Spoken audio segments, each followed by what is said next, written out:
Hi everyone, welcome back to my channel Pathfinder with Yatnika. So today in this video, we'll talk about the pricing framework.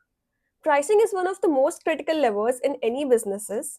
A wrong pricing strategy can make a great product fail, and a good pricing strategy can help us get more revenues and market share.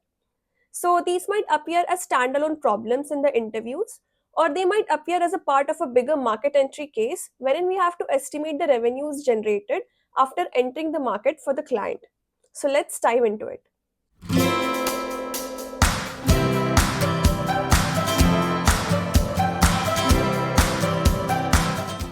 So before we dive into the pricing framework, let's understand the three approaches of pricing: value based pricing, cost based pricing, and competitor based pricing.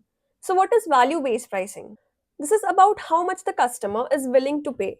Here we benchmark against similar products and think about the opportunity cost for the customer. For example, how much more value does an iPhone give compared to any other phone, and how much extra are the customers willing to pay for that? Second is the cost-based pricing. This approach looks internally. We calculate the R&D cost, production cost, both fixed and variable, and then add a margin to it. Here we also think about the break-even period. For example, if developing a product costs me around $100 million, dollars, how much should I price the product in order to recover the investments over time? The third is the competitor based pricing. Here we look externally. We benchmark against existing products in the market, or if it's a new product, we compare it to the substitutes available. We also factor in supply and demand. For instance, in ride sharing, Uber and Ola often peg their prices against each other. Now, let's have a look at the pricing framework. The pricing approach depends on the type of product.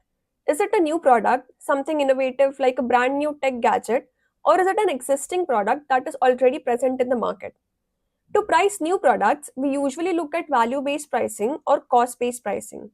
For existing products, we must ask whether the competition exists or not for the product. If yes, then we may use competitor based pricing or cost based pricing. If no, we fall back on the value based pricing or the cost based pricing. So, finally, no matter what pricing strategy we choose, always keep price elasticity in mind. In simple terms, price elasticity is how much demand will fall if we increase the price. For luxury items, the price elasticity is very inelastic, whereas for items like grocery, it is very elastic. So now let's have a look at an example to get more clarity. So here the problem statement is the client is a toothbrush manufacturer and it has recently come up with a toothbrush which can last forever. The client has hired you to suggest a price for this toothbrush. After asking a few clarifying questions, I got the following insights from the interviewer. The company has spent around $10 million on R&D. Each toothbrush cost 50 rupees to manufacture. There are no competitors offering a lifetime brush. R&D is treated as a sunk cost. The company wants a 50% margin on revenue, and the distribution is planned through retail stores and medical shops in major Indian cities. Now that the facts are clear, let's get into the pricing framework.